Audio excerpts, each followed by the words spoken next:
तो आपकी वाइफ़ का क्या रिएक्शन था जब उन्हें पता चला कि आप एक कोरियोग्राफ़र हो? क्योंकि आज से 10 साल पहले भी समय ऐसा नहीं था जो आज है।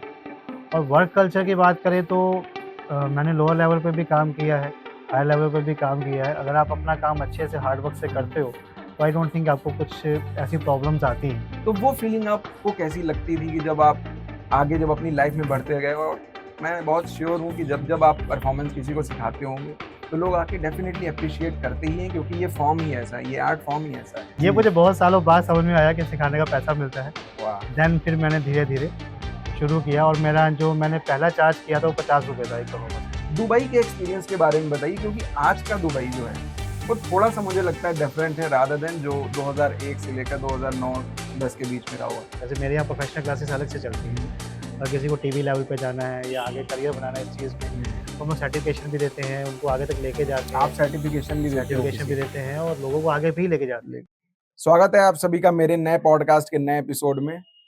जब-जब हम बात करते हैं भारतीय संस्कृति की, भारतीय इतिहास की, भारतीय कल्चर की, कहीं न कहीं आर्ट, कला उसमें एक अहम रोल निभाती है।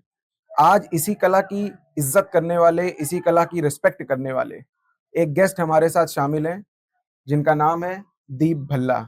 ये एक कोरियोग्राफ़र हैं, इनकी एक जर्नी है, इनका एक संघर्ष है, इनका एक बहुत ही बड़ा गोल है, जो अभी तक ये अपने लाइफ़ में फ़ॉलो करते हुए आए हैं और दिन-प्रतिदिन, डे बाय डे अपने उसी गोल की तरफ बढ़ रहे हैं। तो आइए बात करते हैं आज के हमारे गेस्ट दीप भल्ला जी से। नमस्कार दोस्तों, मैं दीप भल्ला। पेशे से मैं एक कोरियोग्राफ़र हूँ जैसे कि भाई ने बताया आपको और काफ़ी सालों से इसी लाइन में जुड़ा हूँ। ऑलमोस्ट मुझे 24 ईयर हो गए और आप सबके प्यार और आशीर्वाद से इस बार जो है मुझे फ़रवरी में 25 ईयर कंप्लीट हो जाएँगे मुझे और मेरी अकेडमी को। जी। और आशा करते हैं आप लोग का साथ और प्यार ऐसा ही रहेगा और हम ऐसे लाइफ़ लॉन्ग चलते रहेंगे। जी, बहुत-बहुत धन्यवाद अपना इंट्रोडक्शन हमारे व्यूअर्स को बताने के लिए। तो दीप जी, सबसे पहले मैं आपसे ये जानना चाहूँगा कि आपने कहा आप एक कोरियोग्राफ़र हैं। जब हम ऐसी बात सुनते हैं, एक कला की बात सुनते हैं, तो कहीं न कहीं हमारे मन में एक ऐसा सवाल आता है कि आपकी जर्नी की जो शुरुआत है, जो आपकी नींव थी, वो कहाँ से स्टार्ट हुई कि स्टार्टिंग पॉइंट क्या था आपकी लाइफ़ में? देखिए मैं बेसिकली पंजाब से हूँ और जैसा कि आप जानते हैं कि पंजाब का डांस और पंजाब का म्यूज़िक तो पॉपुलर है ही है। बिल्कुल। साथ ही साथ जो बहुत साल पहले जब ब्लैक एंड व्हाइट टीवी हुआ करते थे, ज़्यादा सोर्सेज़ नहीं थे, इंटरनेट नहीं था। हुँ, उस समय जो है वो हमारे डीडी नेशनल पे एक ही चैनल होता था। तो वहाँ पे एक क्लासिकल का प्रोग्राम आता था हर फ्राइडे को रात को 8 बजे, जी। कथक का प्रोग्राम आता था और वो मेरे चाचा जी करते थे। सो इट मीन्स कि वो मेरे घर से ही स्टार्ट हुआ। हुँ, पहले इतना ज़्यादा इस बारे में उतना क्रेज़ नहीं था, उतना नॉलेज नहीं थी, क्योंकि पहले जो है हम थोड़ा पहलवानी में थे, कुश्ती में थे। अच्छा आप पहलवानी में भी मैं थे? पहलवानी में भी था ओके। और फिर उस समय इतना ज़्यादा नहीं था। फिर धीरे-धीरे जब अ, दोस्तों की शादियों में गए, भांगड़ा करो, ये हुँ, करो, वो हुँ, करो, हुँ। तो चलता रहता था। कॉलेज में गए, हुँ, स्कूल में गए, तो वहाँ पे एनुअल फंक्शन्स पे या कुछ भी होता था तो बुला लिया जाता था। ओके। फिर धीरे-धीरे समझ में आया कि सिखाने का पैसा भी मिलता है। तो ये आपको तो फिर बाद में ये जी, मुझे बहुत सालों बाद समझ में आया कि सिखाने का पैसा मिलता है। वाह! देन फिर मैंने धीरे-धीरे शुरू किया और मेरा जो मैंने पहला चार्ज किया था वो ₹50 था 1 परफॉर्मेंस का। एक परफ़ॉर्मेंस का आपने ₹50 चार्ज ₹50 किया था, चार्ज वो किया। आपका फर्स्ट परफ़ॉर्मेंस का फर्स्ट परफॉर्मेंस चार्ज था था। और ये ऑलमोस्ट था 99 2000 के आस-पास। सन 2000 की सन बात कर 2000 रहे हैं, की बात यानी कर आज रहे हैं, से ऑलमोस्ट 25 साल 25 पहले साल की बात पहले। है। क्या बात है!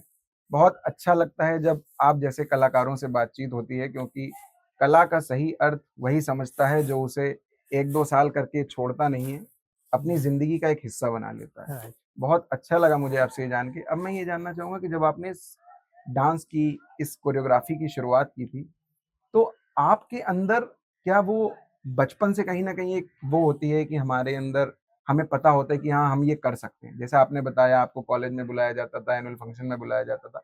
लेकिन कहीं न कहीं एक चीज़ होती है कि कॉलेज और एनुअल फंक्शन तक तो ठीक था, लेकिन उसे अपना करियर बना लेना, इसका प्लान आपने कब जनरेट किया और कब आपके माइंड में आया कि नहीं यार अब मुझे ये पाथ एज़ अ करियर भी फ़ॉलो करना चाहिए? देखिए क्या था कि जैसे मैंने आपको बताया कि मैं पहले पहलवानी में रह चुका हूँ। जी। पहला तो मेरा प्रेफ़रेंस पहलवानी ही थी और मैंने 98-99 में पंजाब की तरफ से रेसलिंग भी करी है। फिर कुछ ऐसा हुआ कि मेरा एक एक्सीडेंट हो गया। ओके। उसके बाद फिर मैं साल डेढ़ साल तो बेड पे ही रहा। जी। फिर धीरे-धीरे रिकवर हुआ, फिर बाद में डॉक्टर्स ने मना किया कि तुमको अब एक्सरसाइज़ नहीं करनी है, हुँ। आप कर नहीं पाओगे।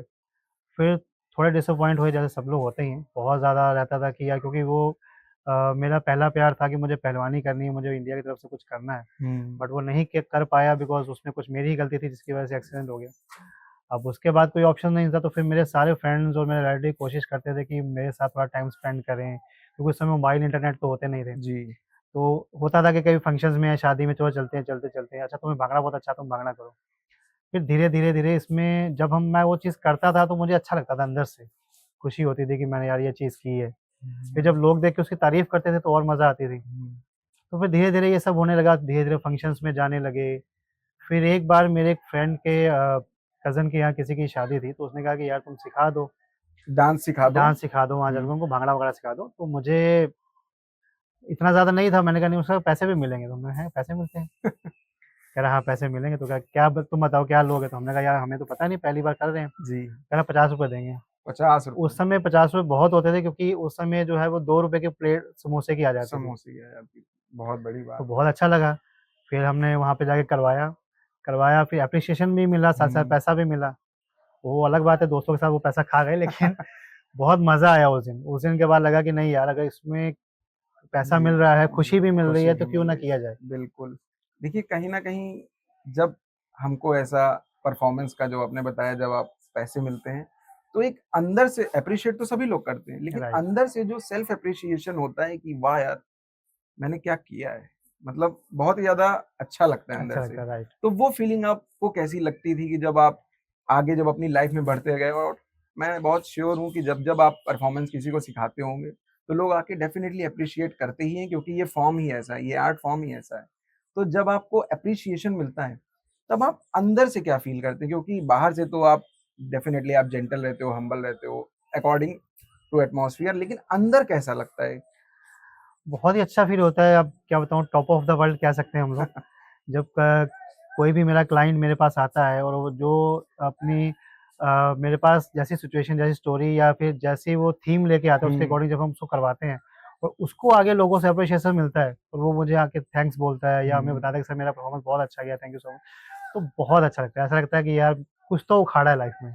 नहीं, ये बहुत अच्छी बात है क्योंकि जब हमें ऐसा लगने लगता है लाइफ में एक पॉइंट के बाद कि हाँ, हम भी इस दुनिया का, इस लाइफ का एक एक पार्ट अहम है। हिस्सा हैं, एक राइट। पार्ट हैं, तो बहुत अच्छा लगता है। अच्छा जब आपने ये स्टार्ट किया था, तब आपकी फैमिली का क्या रिएक्शन था? क्योंकि आज तो फिर भी ये जब से सोशल मीडिया आ गया है और समय बदल रहा है, तो डांस को लोग एज़ अ करियर ऑप्ट कर रहे हैं।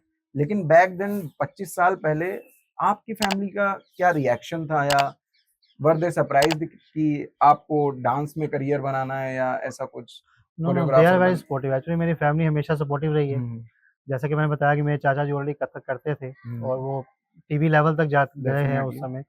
तो इतना ज़्यादा उनमें नहीं था, हाँ, खुश थे कि मैं खुश हूँ तो इसलिए वो भी खुश थे, बिकॉज़ हुँ, हम लोग उतनी सफ़र करके आए थे, मेरे एक्सीडेंट के बाद पूरी फैमिली ने किया था। सो सबने बहुत सपोर्ट किया हुँ, और कभी कुछ ऐसा आज तक मेरे मेमोरी में नहीं है कि किसी ने रोक-टोक किया हो कभी। हाँ, मेरे दादाजी को बहुत बुरा लगा क्योंकि वो चाहते थे मैं एक पहलवान बनूँ, हुँ। बट उन्होंने ही मुझे पुश किया और मैं पहलवानी की तरफ गया भी। बट बात डेस्टिनी है, जो होना था वो तो होना ही था, उसमें हम लोग नहीं, कुछ कर नहीं, नहीं सकते। बहुत अच्छा लगता है ये सुनकर और समझकर कि एक परिवार एक बच्चे को बचपन से सपोर्ट कर रहा है, उसके सपनों को पूरा करने में। अब मैं बात करना चाहूँगा आपकी एजुकेशन के बारे में, कि आपका एक एजुकेशन क्या है? आप अगर वो हमारे व्यूअर्स को बता दें कि आपका हायर एजुकेशन क्या है? आगे का देखिए मैं एजुकेशन वाइज़ मैकेनिकल इंजीनियर हूँ। हुँ, 10 साल दुबई में रहा हूँ, वहाँ की जो मोस्ट फ़ेमस बिल्डिंग्स है जैसे बुर्ज खलीफा हो गया, Dubai Mall, Wafi City, Festival City, हुँ, अबू धाबी का सेंट्रल मॉल, ये सब में मेरे हाथ से काम हुआ है, मेरी टीम के साथ काम हुआ है। ये सारे प्रोजेक्ट हम लोगों ने किए हैं। हुँ। लोग दुबई घूमने आते थे, वहाँ पर बुर्ज खलीफा देखने के लिए पागल होते थे, हम लोग वहीं रहते थे 24 घंटे, पक गए थे हम लोग सो देख-देख के उसको। This is very quite interesting thing कि आप एक कोरियोग्राफर हो, बट साथ ही साथ आप ऑलमोस्ट 10 साल दुबई में भी आप रह कर आए हो। जी। तो दुबई के एक्सपीरियंस के बारे में बताइए क्योंकि आज का दुबई जो है, वो थोड़ा-सा मुझे लगता है डिफरेंट है रादर देन जो 2001 से लेकर 2009-10 के बीच में रहा होगा। उसके बारे में कुछ आप बताइए कि वहाँ पर क्या वर्क कल्चर था, क्या माहौल था, लोगों की बातें, लोगों का जो सपोर्ट होता था और जो बाहरी देश से लोग आकर काम करते थे, लोकल लोगों का उन पर क्या वो होता था इम्पैक्ट? देखिए जो मैं अपने एक्सपीरियंस से बता सकता हूँ कि वहाँ के लोग उस समय बहुत सपोर्टिव थे और आज भी बहुत सपोर्टिव हैं। हुँ, अब मैं पिछले 9 साल से यहाँ हूँ, मेरे बाद क्या हुआ आई डोंट नो, बट जब तक मैं वहाँ पे रहा हूँ बहुत सपोर्ट रहा है मुझे। और स्पेशली अगर आप बाहर की कंट्री से आते हैं और जब आप किसी ऐसी जगह पे जाते हैं जब उनकी तादाद बहुत कम है और आपको उनके लिए काम करना है, हुँ, तो आपके प्रति उनके लिए रिस्पेक्ट बढ़ जाती है उनके मन में कि आप हुँ, उनके लिए काम कर रहे हो। और वर्क कल्चर की बात करें तो मैंने लोअर लेवल पे भी काम किया है, हायर लेवल पे भी काम किया है। अगर आप अपना काम अच्छे से हार्ड वर्क से करते हुँ, हो, तो आई डोंट थिंक आपको कुछ ऐसी प्रॉब्लम्स आती हैं। हाँ, अगर आप किसी गलत कंपनी में फँस गए हो, वहाँ पर किसी जैसे आजकल क्या होता है कि एजेंट्स पैसे लेते हैं, कि दुबई बोल भेज के। दुबई भेजने के लिए 2 लाख, 3 लाख, 4 लाख, यहाँ कुछ हुँ, बोलते हैं, वहाँ कुछ होता है। तो बस यही है 2 तरीके, या तो आप फाइट करो या फिर आप रोते हुए वहाँ बैठे रहो। क्योंकि इसमें क्या होता है कि जब आप एक बार कंपनी को पासपोर्ट दे देते हो, आपने एग्रीमेंट पे बिना पढ़े साइन कर दिया, तो हुँ। आपको नहीं पता उसमें क्या है। अच्छा, मैं ये जानना चाहूँगा ये जो एग्रीमेंट्स होते हैं, इनमें मेन ऐसी क्या चीज़ होती है कि लोग बिल्कुल भी अपनी सिक्योरिटी के बारे में नहीं सोचते हैं और डायरेक्ट जाकर कि बस हाँ, बहुत ज़्यादा एक्साइटेड हो जाते हैं, तो उन एग्रीमेंट्स में ऐसा क्या होता है? कुछ देखिए, तो होता होगा कि हर आदमी ज़्यादातर का जो अगर एग्रीमेंट्स हैं, वो सारे अरेबिक में होते हैं, ओके, तो किसी के समझ में नहीं आता वो क्या लिखा है। इंग्लिश में आजकल हो गया, पिछले कुछ सालों से उन्होंने इंग्लिश में भी कर दिया, हुँ, पहले सिर्फ़ अरेबिक में होते थे, सिर्फ़ पहले आपको सिर्फ़ अरेबिक में होता अरेबिक था। में होते थे और हाँ, आप एक फ़िगर नज़र आता था कि मेरी सैलरी इतनी है और आप उसको इंडिया के हिसाब से कैलकुलेट करते थे। ओके, अब तो ख़ैर वो दिरहम का प्राइस बहुत ज़्यादा बढ़ गया है। हाँ, जब हम गए थे तो पहली बार तो वो दिरहम का प्राइस उस समय ₹8 साढ़े ₹8 होता था। हुँ, ₹1 का 1 दिरहम का साढ़े ₹8 मिलता ₹8 था होता था। और इस समय तो शायद ₹23-24 पे चला गया है वो।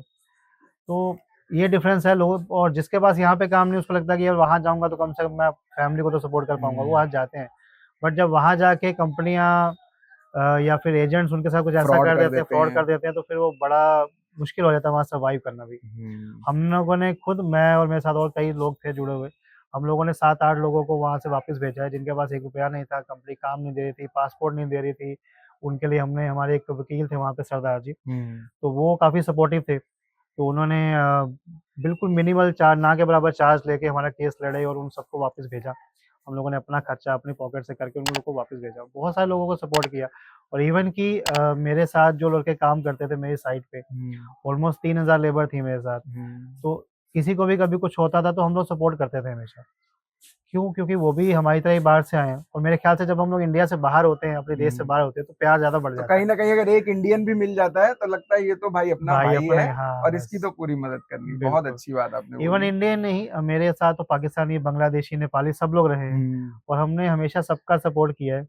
और कई लोग और भी, मतलब बहुत सारे लोग हैं, मोस्ट प्रोबेबली वहाँ पे सब लोग सपोर्ट ही करते हैं। हुँ। बहुत कम होते हैं जो सिर्फ़ अपने बारे में सोचते हैं बाहर आने के बाद भी, या उनको लगता है कि मैं कह सकते हैं कि कानपुरिया भाषा में चाटुकारिता करना, चाटुकारिता ताकि करके वो दूसरों को प्रेशर करके खुद को खुद अच्छा को दिखा दें, ताकि उनका जो है वो आगे जाके इंक्रीमेंट होता रहे। समझ गए।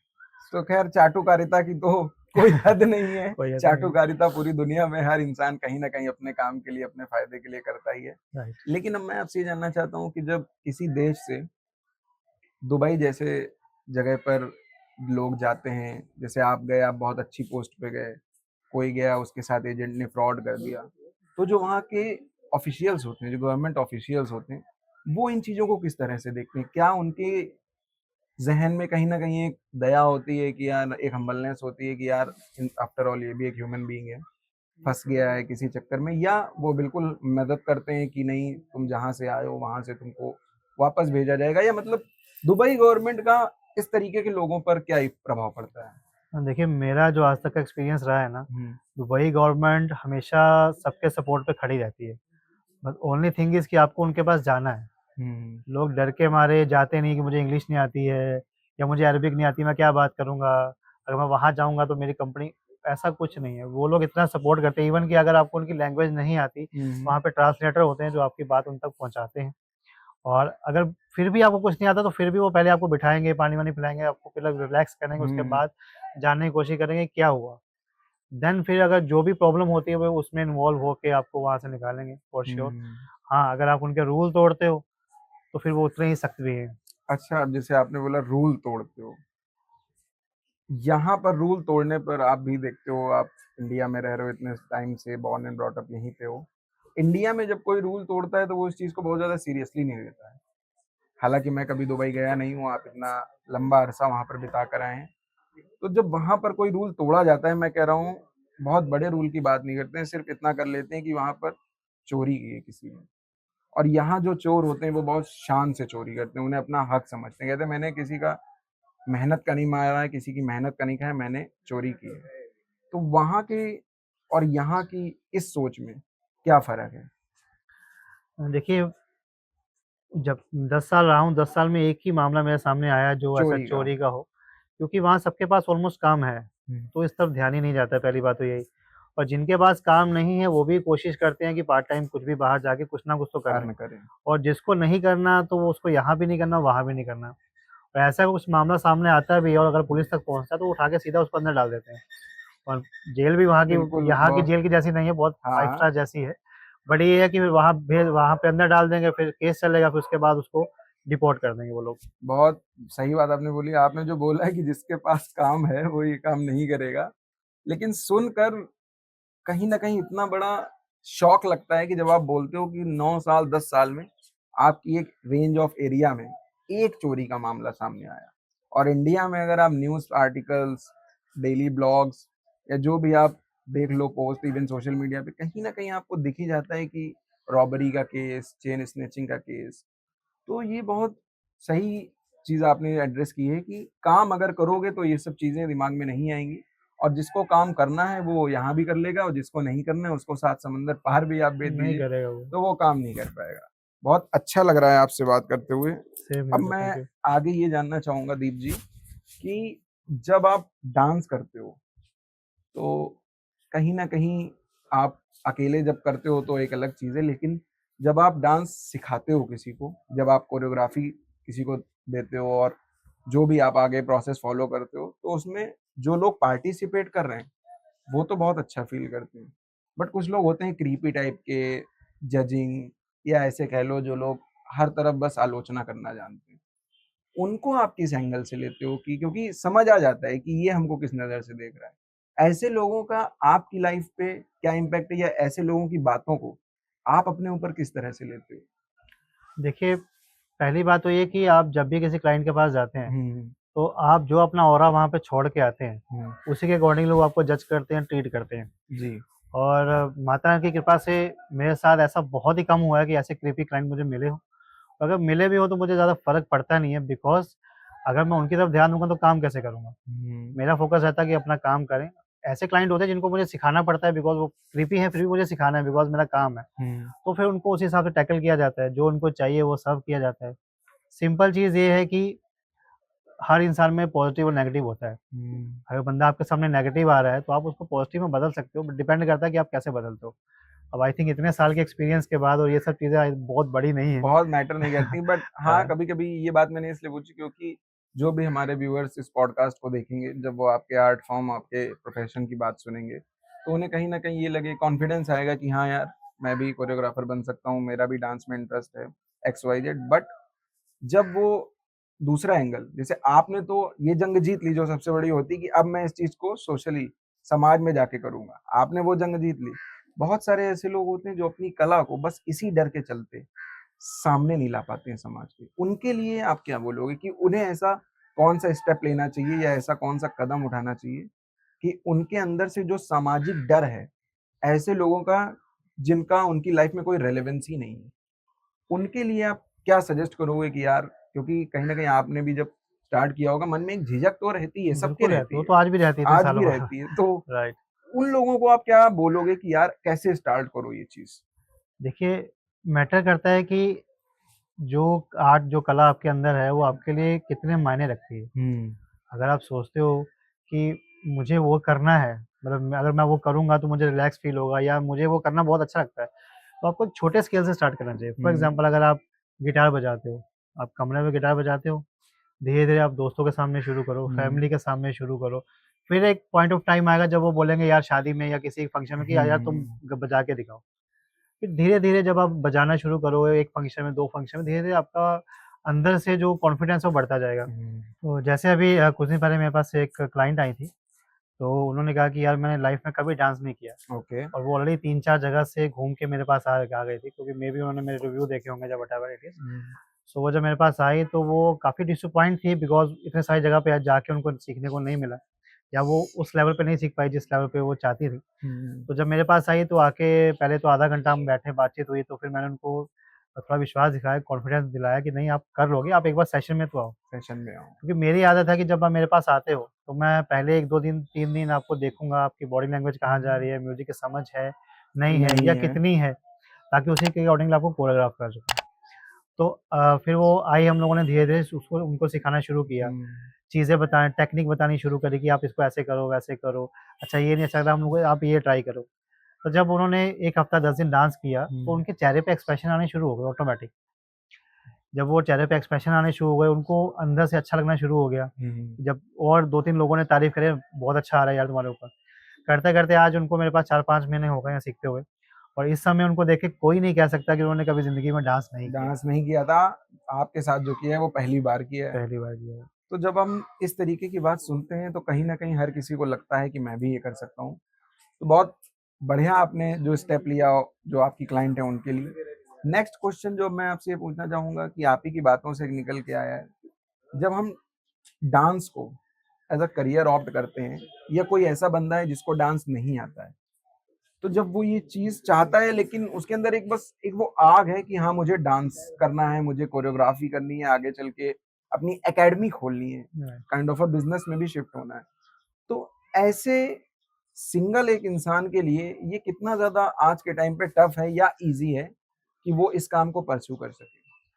देखिए, कोई भी आर्ट फ़ॉर्म हो, हुँ, वो उसको आप अपने एज़ अ करियर अगर आप उसको लेना चाहते हैं, तो आपको थोड़ी मेहनत तो करनी पड़ेगी। हुँ, टफ़ तो है। हालाँकि आज के ज़माने में यूट्यूब है, इंस्टाग्राम है, बहुत सारी चीज़ें हैं जिससे आप बहुत जल्दी लर्न कर सकते हो, बट आपको हुँ, लर्न तो करना ही पड़ेगा। हुँ, हमारी लाइन की सबसे बड़ी एक डिफ़िकल्टी ये है कि डेली नए स्टेप्स आते हैं, हुँ, डेली नए सॉन्ग्स आते हैं, ना जाने कौन-सा क्लाइंट आपके पास आए। जैसे रिसेंटली मैंने एक वेडिंग कोरियोग्राफ़ी करी है लास्ट सीज़न में, जो लड़की वाले पूरे जो साउथ इंडिया के थे, तो उनके सॉन्ग्स हमारे समझ के उतने ज़्यादा नहीं है ना, तो नहीं हम है। लोग समझ के परे जाते हैं। लेकिन अब इतने साल हो गए हैं, म्यूज़िक की अंडरस्टैंडिंग इतनी ज़्यादा है कि हम लोगों ने वो वेडिंग कोरियोग्राफ करी और यहाँ की भी करी, वहाँ की भी करी। उसके बाद फिर जब वेडिंग होने के बाद जब मैंने उनसे बात की, तो उन्होंने मुझे जब थैंक यू बोला कि नहीं सर बहुत अच्छा लगा, सबने बहुत हुँ, एप्रिशिएट किया, तो मज़ा आया सुन के ना। तो वही चीज़ है, मेरी लाइफ़ में सब यही हमारी लाइन में सबसे बड़ी दिक्कत तो कह लो या डिफ़िकल्टी कह लो, यही है कि डेली नए स्टेप आने हैं और आपको डेली नए स्टेप लर्न करने हैं। क्लाइंट कभी भी आएगा, मुझे ये करना है। हुँ, तो अगर आपको नहीं आता, तो आपकी नेगेटिव इमेज आएगी। नेगेटिव इमेज ही अगर जाएगी। आपने उसको करवा दिया, तो हमेशा पॉज़िटिव आपके बारे में रहेगा। तो हमको डेली नया सीखना है और डेली नया सिखाना है। आर्ट में कभी भी आप ये नहीं बोल सकते कि मुझे 20 साल पुराना आता है। हुँ। आज के टाइम पे आपको आज का सीखना आपको ही पड़ेगा, अपडेटेड रहना पड़ेगा, रहना आपको पड़ेगा। ये पता होना चाहिए कि मार्केट में क्या चल रहा क्या है। चल रहा है, बिल्कुल सही बहुत बात। अच्छी चीज़ है। अच्छा, जब आप क्लाइंट की बात करते हैं, जब आप पर्टिकुलर एक सेक्शन हम अभी आपकी लाइफ़ का एक सेक्शन निकालते हैं वेडिंग। हुँ। तो जब आप वेडिंग की बात करते हैं, तो ऐसे बहुत से लोग हैं जो सिर्फ़ वेडिंग कोरियोग्राफी पे फ़ोकस करते हैं। तो आपके हिसाब से ये जो पर्सपेक्टिव है, एक डांसर के तौर पे, एक कोरियोग्राफर के तौर पे, क्या ये सही है कि जो आदमी, क्योंकि प्लेटफ़ॉर्म बहुत हैं, एक्सप्लोर करने के लिए बहुत वास्ट ऑडियंस है। आपके पास बहुत सारे ऑप्शन हैं, लेकिन आप सिमट के एक अपनी कला को बस एक वेडिंग कोरियोग्राफी तक ही सीमित कर देते हैं। तो इस पर आप क्या बोलना चाहेंगे? देखिए, इस पे 2 तरीके के लोग होते हैं। हुँ, एक होते हैं कि वो अपने जैसे फॉर एग्ज़ाम्पल वेडिंग ग्राफ़िक एक बहुत बड़ा पार्ट है। हुँ, उसमें से उन्होंने एक छोटा ब्लॉक चुन लिया। हुँ, तो वो उस ब्लॉक के ऊपर चलते हैं, उसी में कुछ ना कुछ क्रिएटिविटी करते रहते हैं। हुँ। तो उनको इतना पैसा मिल जाता है कि उनको दूसरा कुछ करने की ज़रूरत ही नहीं है। तो बेसिक ब्रेड एंड बटर का पैसा मिल जाता है, उससे भी ज़्यादा ही मिल जाता है, उससे ज़्यादा मिल जाता है। बिकॉज़ लाखों रुपए चार्ज करते हैं लोग। हाँ, अगर आपने मान लीजिए फॉर एग्ज़ाम्पल एक सीज़न में अगर आपने 10 शादियाँ भी कर ली हुँ, और पर शादी आपने 50,000 भी पकड़ लिया, तो हुँ। 5,000 तो 5 लाख तो आपको एक सीज़न में मिल गया। आई एम डैम श्योर आपकी ये बात सुनकर हमारे व्यूअर्स कुछ ना कुछ तो वो डेफिनिटली आगे बढ़ने वाले हैं। हाँ, तो वो चीज़ें हैं कि डिपेंड करता है कि आप किस चीज़ को कैसे लेते हो। जी। यहाँ पे इवन कि मेरे कानपुर में ही ऐसे-ऐसे लोग हैं जो ₹500 भी परफ़ॉर्मेंस भी करवा रहे हैं और ऐसे लोग भी हैं जो ₹5,000 परफ़ॉर्मेंस का भी चार्ज कर रहे हैं। अच्छा, जब आप सुनते होंगे ऐसी चीज़ कि ₹500 ले रहे हैं, तो ₹500 में तो अगर मैं आपको बोलूँ तो शादी में जो खाना बनता है, उसका 2 पैकेट सही से अच्छा तेल भी नहीं आता है। तो कहाँ ₹500 में कैसे ये चीज़ें, मतलब ये क्या सोच के जो ₹500 का क्या मतलब? एक्चुअली क्या है कि जो नए लड़के-लड़कियाँ हैं, हाँ, तो उनको इस समय उनका नाम तो है नहीं, एक्सपीरियंस है नहीं, तो उनको काम चाहिए, तो वो सोचते हैं कि जो भी आता आने दो। तो 500 रुपए में भी और वो वो चालू है, घर जाके सिखाते हैं। 500 रुपए में। हाँ, और एक एवरेज वेडिंग कोरियोग्राफी के लिए ऑलमोस्ट कितने दिन का सेशन रखना पड़ता है? देखिए अगर आप मिनिमम भी लेके चलोगे तो 3 से 4 दिन तो आपको लेने ही पड़ेंगे एक परफॉर्मेंस के लिए। ठीक है। और आप इंटू कर लो, क्योंकि नॉर्मली वेडिंग्स में जो है वो 10 से 15 परफॉर्मेंस तो रहते ही रहते हैं। जी। अब थोड़ा-सा इसी सेक्शन को आगे लेके चलते हैं, वेडिंग का सेक्शन जो है, क्योंकि वेडिंग का सीज़न भी चल रहा है। तो जब हम बात करते हैं वेडिंग कोरियोग्राफी की, वेडिंग कोरियोग्राफर की, किसी भी क्लाइंट को या किसी भी वेडिंग में डांस सिखाते वक़्त, कोरियोग्राफी करते वक़्त, आप एक ट्रेनर के तौर पर सबसे ज़्यादा क्या देखते हैं कि किस तरीके से उनको डांस सिखाना है, पहली चीज़। दूसरी चीज़, आप जो माइंड में लेके क्या चलते हैं कि आप माइंड में लेके गए कि मुझे यार इन्होंने ऐसे बताया, ऐसे-ऐसे करा दूँगा, बट वहाँ जाके उसके जो रिज़ल्ट्स होते हैं वो बहुत ज़्यादा बिल्कुल पलट जाते हैं। हाँ। तो उस सिचुएशन को कैसे टैकल करते हो आप? देखिए क्या है कि मेरा तरीका थोड़ा-सा अलग है दूसरों से काम करने का। हुँ। आई डोंट नो कोई ऐसे तरीके से काम करता है कि नहीं करता, बट मेरा तरीका थोड़ा-सा डिफरेंट है। जी। क्योंकि मेरी आदत है कि जब भी वेडिंग कोरियोग्राफी का कोई काम आता है, तो पहले तो उनके साथ मीटिंग्स होती है मेरी। हुँ। जब मीटिंग्स होती है तो हम जानते हैं, जैसे फॉर एग्ज़ाम्पल अगर एक कपल परफॉर्मेंस है, तो मेरे लिए जानना ज़रूरी हो जाता है कि उसमें ब्राइड क्या पहनने वाली है और ग्रूम क्या पहनने वाला है, ताकि वो मुझे पता लगे कि उनकी लिमिटेशन कितनी है। हुँ। क्योंकि नॉर्मल आप डांस कर रहे हो पैजामाज़ में और आप प्रॉपर ड्रेस में कर रहे हो, बहुत डिफरेंस आता है। स्पेशली ब्राइड्स के लिए, क्योंकि उनका लहंगा है, मेकअप है, हेयर डू है, हील्स हैं, बहुत सारी चीज़ें, ज्वेलरी है उनके पास, हुँ। वो कभी-कभी स्टक हो सकती है कहीं भी, तो बहुत सारी चीज़ें देखनी पड़ती है। तो उनका कम्फर्ट लेवल जो है बहुत नॉर्मल मिनिमल हो जाता है। हुँ। और जब मिनिमल आपको कम्फर्ट लेवल है, तो उसमें आप स्टेप ऐसे कोरियोग्राफर को उनको डिसेंट लगने चाहिए, उनको कॉन्फिडेंस फ़ील होना चाहिए कि मैं ये कर सकती हूँ या मैं करूँगी तो बहुत अच्छा लगेगा। अच्छा लगेगा। अगर आपने वो पकड़ लिया, वो कैच आपने ले लिया, तो वेल एंड गुड। तो मेरा यही रहता है कि सबसे पहले जाके वो जानूँ, क्योंकि आजकल लड़कों के अगर ड्रेसेस आप देख लो, अगर वो थ्री पीस पहनते हैं या फिर इंडो वेस्टर्न पहनते हैं, तो जो अपर होता है वो उतना ज़्यादा कंफर्टेबल नहीं होता, आप ज़्यादा ऊपर हाथ नहीं उठा हाथ बॉडी सकते हो। मूवमेंट नहीं हो पाता उससे, बिल्कुल उनके सही बात। अकॉर्डिंगली करना होता है। और ज़्यादातर जो क्लाइंट होते हैं मेरे, उनको यही होता है कि सर मैंने कभी डांस नहीं किया, मैं कैसे करूँ? हुँ। और या फिर वो कोशिश करते हैं कि उस समय उस सिचुएशन में मेरे ऊपर डाल दें कि सर आप मना कर दो। तो हम कहते हैं कि नहीं, आप करो, एक बार ट्राई करो, अगर नहीं होगा तो कोई बात नहीं, नो इश्यू, हम लोग चेंज कर लेंगे, कोई इश्यू नहीं। और मेरी आदत भी है, या कह लो कि मेरा मानना भी है कि अगर आप फॉर एग्ज़ाम्पल अगर आप किसी क्लाइंट से डिस्कस कर रहे हो जब, क्योंकि आप किसी भी क्लाइंट के साथ अगर एक छोटी वेडिंग कोरियोग्राफी भी है तो 10 से 15 दिन तो बिताते हो, हुँ। तो उनसे एक दोस्ती हो जाती है ना। तो आप उसी हिसाब से उनको लेके चलो, हम्बली उनको समझाओ, अगर उनको किसी चीज़ में डाउट है तो आप क्लियर करो, क्लियर करो। स्टेप्स अच्छे नहीं लग रहे हैं आप चेंज करो, क्या फ़र्क पड़ता है? चेंज कर दो डेफ़िनेटली, ना। क्योंकि उनको ऐसा नहीं लगना चाहिए कि मैं प्रेशर में कर रहा हूँ, क्योंकि बिल्कुल। जो शादी का हिस्सा है वो उनकी लाइफ़ का एक बहुत ज़्यादा ज़रूरी और बहुत याद रखने वाले हिस्सों में से एक है। बिल्कुल, बिल्कुल। यही एक मोमेंट है जो लाइफ़ में दोबारा नहीं आना है। दोबारा नहीं आएगा, एक ही सही बार बात उनको है। करना है, तो ये देखो जितना अच्छा आप करा लोगे उतना ज़्यादा अच्छा है। तो मेरी कोशिश यही रहती है कि अगर आप एक स्टेप आगे भी जाना पड़े हुँ। उनके लिए, तो आप एक स्टेप आगे जाओ, क्या फ़र्क पड़ता है? लेकिन हाँ, ये है कि अगर वो आपने उस मोमेंट को, उस मेमोरी को अगर आपने उनको अच्छे से क्लिक करवा दिया, तो हुँ। दोबारा हमेशा वो आप ही को बुलाएँगे। और टच बिल्कुल। वुड, माता की कृपा से मेरे जितने भी क्लाइंट हैं, उनसे मुझे कोई ना कोई रेफरल ज़रूर मिलता है, या मुझे कहीं न कहीं वो किसी न किसी उनके रिश्तेदार का फ़ोन आता है कि अरे सर, हुँ। आपको मेरे यहाँ कराना है, आपको उनके यहाँ कराया था ना। हुँ। तो तभी हो पाता है अगर हम अच्छा सर्व करते हैं। अगर अच्छा सर्व नहीं करूँगा, तो नहीं हो पाएगा। सिंपल फंडा ये है कि आप किसी भी क्लाइंट के पास जाते हो, हुँ। जैसे फॉर एग्ज़ाम्पल आपको कोई ऐसा क्रीपी क्लाइंट मिलता है ना, कि अरे मुझे ये नहीं, मुझे ऐसा नहीं, मुझे वैसा नहीं, आप हुँ। उनको सिंपल चीज़ मुझे ये करना है। जैसे आजकल लोगों के अंदर बहुत है, मुझे आलिया भट्ट वाला डांस करना आलिया है, भट्ट वाला डांस करना मुझे है। तौबा तौबा डांस करना है। तो आप उनको एक चीज़ समझाओ कि भाई जैसे आप आपकी शादी है, आपने शेरवानी सिलवाई हुँ। है ना? लहंगा सिलवाया है। लहंगा सिलवाया। अगर आप वही लहंगा अपनी फिटिंग का ना लेके किसी हुँ। और की फिटिंग का पहनोगे, तो आपको अच्छा लगेगा? या आप शेरवानी किसी और की फिटिंग की पहनोगे, आपको अच्छा लगेगा? हुँ। ऐसे ही डांस जब आपके बॉडी लैंग्वेज के अकॉर्डिंगली, आपके कॉन्फिडेंस के अकॉर्डिंगली अगर आप हुँ। कोरियोग्राफ करेंगे हम, तो अलग से कॉन्फिडेंस भी आएगा और देखने में डिसेंट भी लगेगा। तो बहुत फाइन डिटेलिंग की आपने बात की कि जब आप किसी को सिखाने जाते हैं, तो आप पहले उनको समझाते हैं कि एक्चुअल में वो किस चीज़ के कैपेबल हैं। क्योंकि किसी को ये पहले बता देना कि वो क्या कर सकते हैं, मुझे लगता है ज़्यादा अच्छी चॉइस है, रादर देन कि उन्हें एक अननेसेसरी एक ऐसे इनसिक्योर ज़ोन में रखें जहाँ पर वो ये गलतियाँ करें। और ये जो आपने डिटेलिंग बताई है कि जो कपड़े का साइज़ है, जो वेडिंग का जो लड़के का सेट होता है पूरा, ये बात कोई ध्यान नहीं रखता है। नहीं रखते बिकॉज़ ऐसे बहुत से कोरियोग्राफर मैं भी जानता हूँ जो बस आते हैं, वो ऐज़ अ अपना जॉब करके, साइन इन करके चले जाते हैं उन्हें कोई मतलब नहीं है उनका ब्राइड, उनका ग्रूम कैसा लग रहा है, उन्हें इस चीज़ से कोई फ़र्क नहीं पड़ता।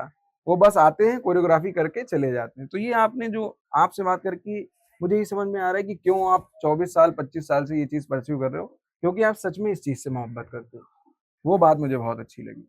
अच्छा, अब मैं ये जानना चाहूँगा कि आप मैरिड हो? मैं मैरिड हूँ, ओके, कितने साल हो गए आपकी शादी को? 9 साल हो गए मेरी शादी को। 9 साल। तो अब जब शादी आप कर लेते हो, तो शादी के वक़्त जब आप जो दीप रहे होगे और शादी के बाद जो आप दीप हो, तो इसमें कितना परिवर्तन आता है? मुझे ये जानना है, थोड़ा-सा ही बताइएगा। परिवर्तन आप कह सकते हो कि ज़्यादा नहीं है, बस हाँ, ये है कि थोड़ा-सी ज़िम्मेदारी बढ़ती है आपकी। हुँ, थोड़ा आपको दूसरों को भी टाइम देना होता है, हुँ, अपनी वाइफ़ के साथ स्पेंड करना होता है और चीज़ें करनी होती है, हुँ, ज़िम्मेदारी थोड़ी बढ़ जाती है, उतना ही, उसके अलावा कुछ नहीं। अगर आप वो कहीं और भी जाओगे, इवन अगर आप काम भी कर रहे हो, तो एक हुँ, एक्स्ट्रा आपके पास बर्डन है जी। या एक एक्स्ट्रा आपके पास का है कि आपको इस चीज़ को भी लेके चलना है, उतना ही है। मैं आई थिंक ज़्यादा नहीं पड़ेगा अगर आप उसके बारे में उतना नहीं सोचोगे, बट हाँ, जैसे अगर आप सोचते रहोगे कि नहीं-नहीं मैं ये हो गया, वो हो गया, तो फिर वो हुँ। लंबा खिंचता ही जाता है। अच्छा, जब पहली बार आपकी वाइफ़ ने ये सुना होगा कि मेरे जो फ्यूचर हस्बैंड हैं, वो एक वेडिंग कोरियोग्राफ़र हैं, जो हर डिफरेंट डिफरेंट सेक्टर्स में इन्वॉल्व हैं, तो तब उनका रिएक्शन क्या था? क्या ये आपको मतलब बात उन्होंने कभी आप लोग के बीच डिस्कस हुई है ऐसा कि पहले, क्योंकि जब आप शादी हो जाती है तो उसके बाद सभी लोग डिस्कस करते हैं अपनी पहले की बातें। तो आपकी वाइफ़ का क्या रिएक्शन था जब उन्हें पता चला कि आप एक कोरियोग्राफ़र हो? क्योंकि आज से 10 साल पहले भी समय ऐसा नहीं था जो आज है। मेरी वाइफ़ एक्चुअली बहुत अंडरस्टैंडिंग है। उनको शुरू ओके। से ही पता था मैं क्या हूँ, मेरे घर में क्या चल रहा है, मेरी हुँ, लाइफ़ में क्या चल रहा है, दुबई में क्या चल रहा है, उनको सारी चीज़ें पता थी पहले से क्योंकि हुँ, मैंने पहले सब कुछ क्लियर करके रखा था।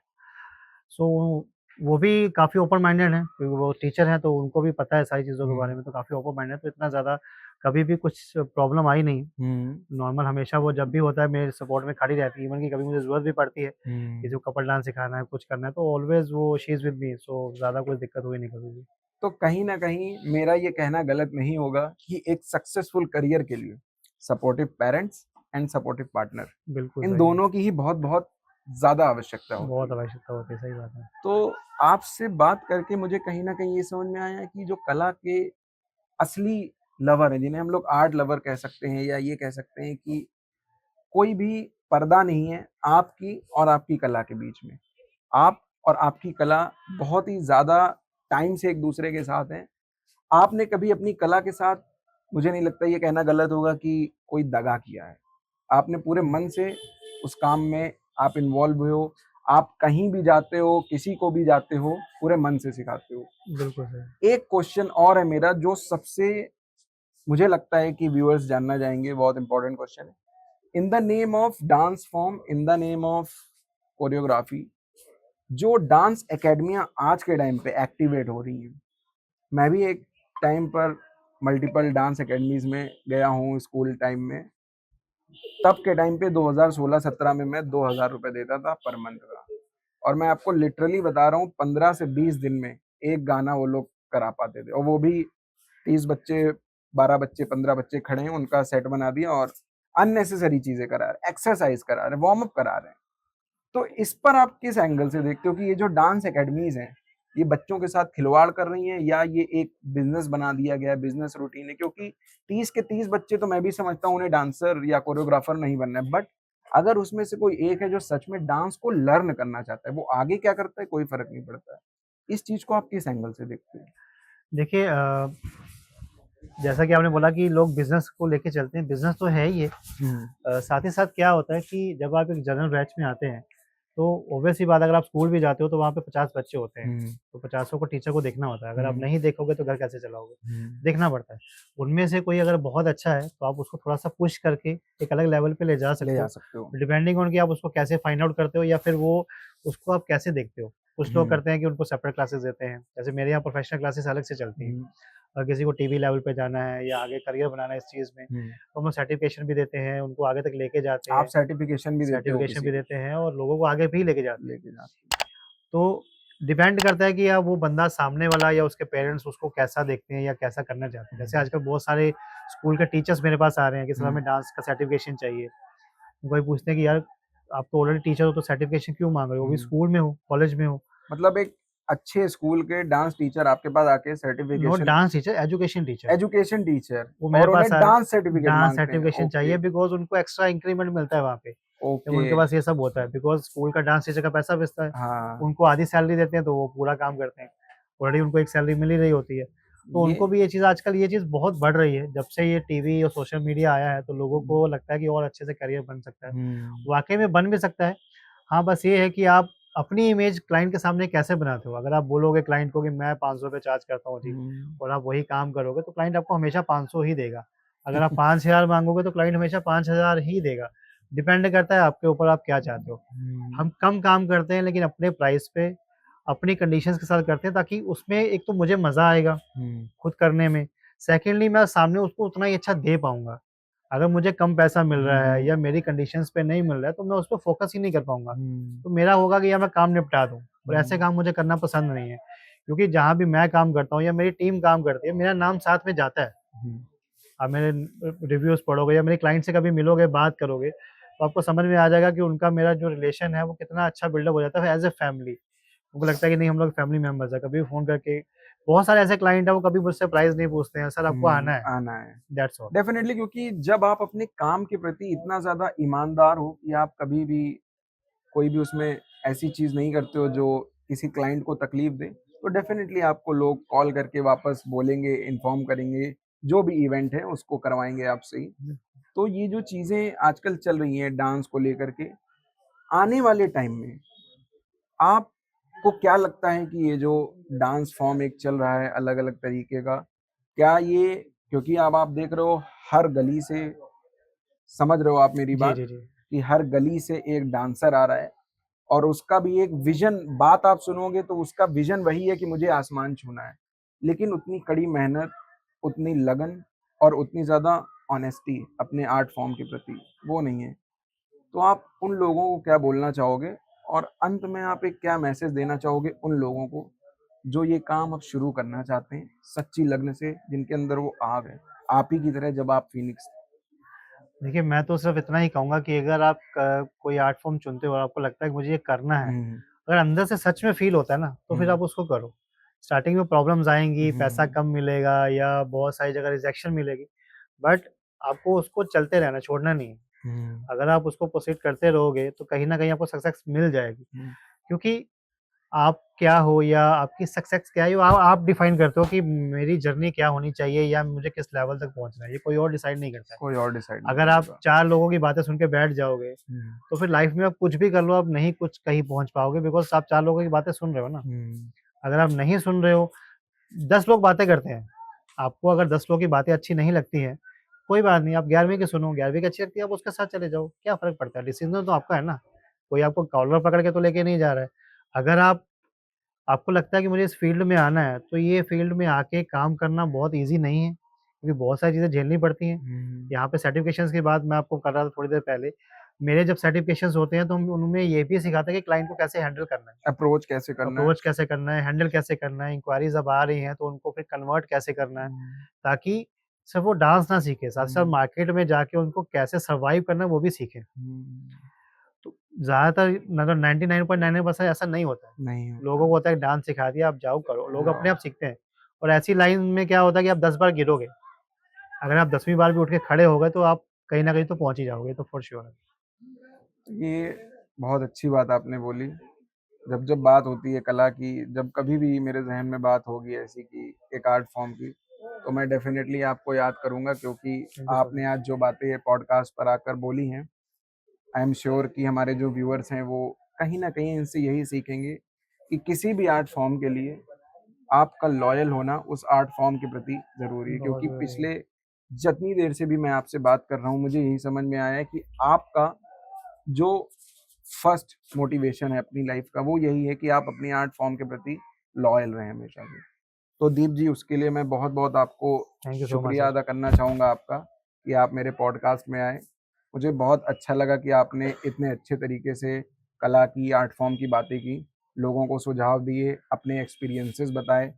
आपने ये भी बताया कि दुबई में आपने किस तरीके से अपनी लाइफ़ को एक्सप्लोर किया। मुझे लगता है कि इस पॉडकास्ट को देखने के बाद जो भी हमारे व्यूअर्स हैं, वो दीप जी से कुछ ना कुछ सीखेंगे। इनके बताई गई बातें, इनके द्वारा बताई गई जो भी बातें इन्होंने आज अपना नज़रिया बताया है, अगर एक व्यक्ति भी इनके द्वारा बताई गई बातों से आगे बढ़ता है लाइफ में, तो डेफ़िनेटली मुझे और इनको बहुत अच्छा लगेगा, क्योंकि इस पॉडकास्ट का मोटिव ही यही है। दीप जी का जो पर्सनल आईडी का इंस्टा लिंक है, जो यूट्यूब लिंक है, जो फेसबुक लिंक है, वो हमारे डिस्क्रिप्शन में मेंशन कर दूंगा। अगर आप इनसे जुड़ना चाहेंगे, पर्सनली कनेक्ट करना चाहेंगे, आप इनसे जो भी सलाह लेना चाहते हैं, करियर एडवाइस लेना चाहते हैं, या और भी जो भी चीज़ें होती हैं कोरियोग्राफी और डांस से रिलेटेड, आप इनसे पर्सनली कनेक्ट कर सकते हैं। बिल्कुल। एक फाइनल मैसेज हमारे व्यूअर्स के लिए दे दीजिए। दोस्तों एक ही मैसेज है आपके लिए कि अब किसी भी फील्ड में काम कर रहे हैं, अब मन लगा के काम करिए, हार्ड वर्क से काम करिए, कहीं न कहीं आपको जो है वो सक्सेस ज़रूर मिलेगी। ऊपर वाला आपकी भी सुनेगा और आपको एक जगह पे, एक लेवल पे पहुँचा देगा। बस थोड़ी मेहनत और थोड़ा सब्र चाहिए। हुँ। बहुत-बहुत धन्यवाद Deep ji. Thank you so much.